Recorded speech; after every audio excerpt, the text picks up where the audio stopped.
Doctor, டிஎன்ஏவை பாதிக்கக்கூடிய உணவு முறை பழக்க வழக்கங்கள் அதை பற்றி கொஞ்சம் சொல்லுங்கள் டாக்டர்.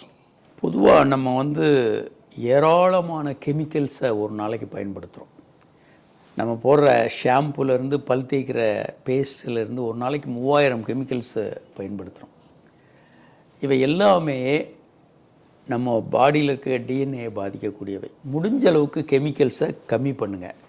நம்ம ரொம்ப இயற்கை கிராமத்தில் அப்படி எல்லாம் சுற்றுச்சூழல் இயற்கைன்னு நினைக்கிறோம். ஆனால் அங்கே பூச்சிக்கொல்லி எல்லாம் யூஸ் பண்ணக்கூடிய பூச்சிக்கொல்லிகள் எல்லாமே டிஎன்ஏயை பாதிக்கக்கூடியவை. ஆண்மை குறைவு உண்டு பண்ணும், குழந்தையின்மை உண்டு பண்ணும். அதெல்லாம் அடுத்து இப்போ நம்ம யூஸ் பண்ணக்கூடிய பெரும்பாலான உணவுப் பொருட்கள், இப்போ ஒரு ஸ்டோர்ஸ் போகிறீங்க, பெரிய மால் ஸ்டோருக்குள்ளே போனீங்கன்னா உணவு வகைகள் எல்லாம் இருக்கும். அமெரிக்காலாம் போனால் என்ன வேணாலும் நீங்கள் வாங்கிக்கலாங்க. எல்லாமே பதப்படுத்தப்பட்டு வச்சுருக்கோம். இப்போ ஒரு வாட்டர் எடுத்துக்கங்களேன், ஒரு நாள் 2 நாள் வெளியே வச்சா கெட்டு போயிடும். ஆனால் நம்ம குடிக்கிற ட்ரிங்கிங் வாட்டர் 3 மாதத்துக்கு பேக் பண்ணி கொடுக்குறாங்க. அதில் பூச்சிக்கொல்லி இருக்கும், ப்ரிசர்வேட்டிவ் இருக்கும். அதே மாதிரி பிஸ்கெட்ஸு, இதில் எல்லாமே நிறைய இந்த நூடுல்ஸு எல்லாத்துலேயும் ப்ரிசர்வேட்டிவ் இருக்கும். இந்த ப்ரிசர்வேட்டிவ் எல்லாம் டிஎன்ஏ டேமேஜ் பண்ணக்கூடியது, இந்த பூச்சிக்கொல்லி மருந்துகள். அதனால் முக்கால்வாசி கெமிக்கல்களை நம்ம பயன்படுத்தாமல் இருக்கிறது நல்லது.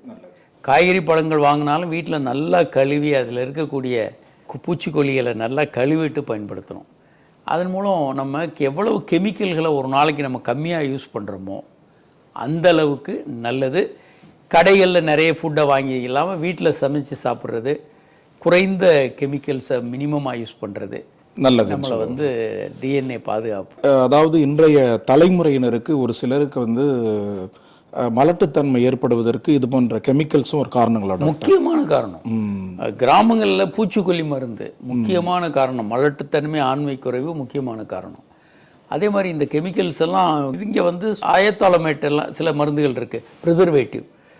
எல்லா பேக்கெட்டு எப்படி ஒரு உணவுப் பொருள் கெட்டு போகாமல் மாதக்கணக்கில் வச்சு நமக்கு விற்கிறாங்க. அவன் மேனுஃபேக்சர் பண்ணி கடைக்கு விற்று நம்ம வாங்கி யூஸ் பண்ணணும்.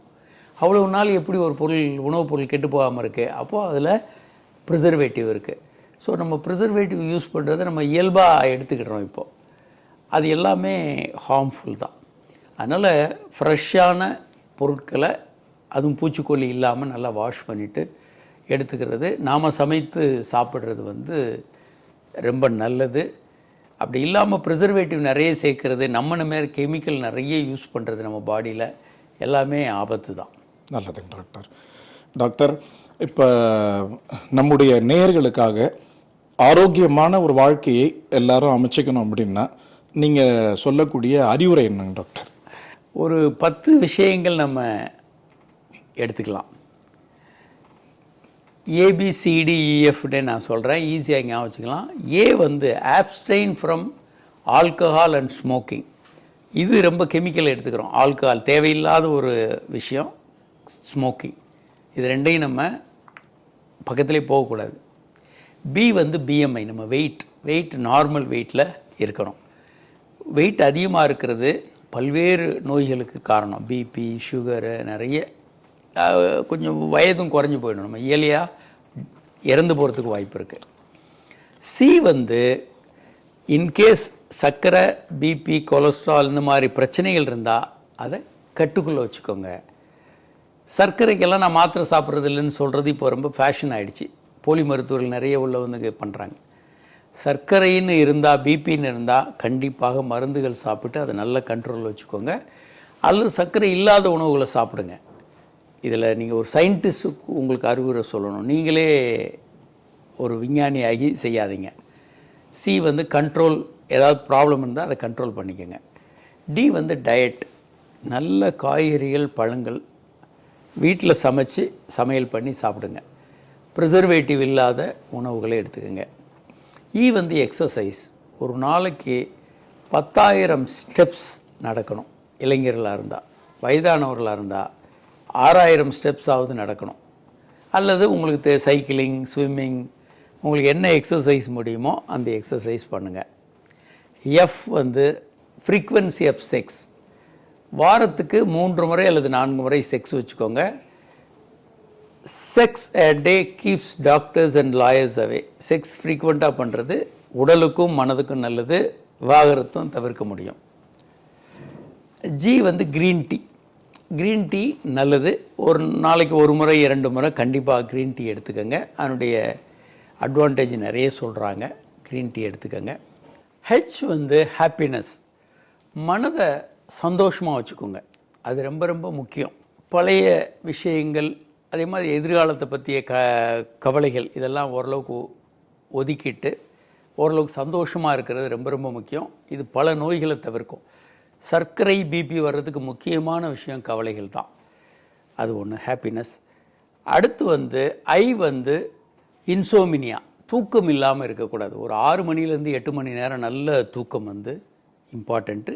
ஜே வந்து அவாய்ட் ஜங்க் ஃபுட், குப்பையான உணவுகளை சாப்பிடாதீங்க.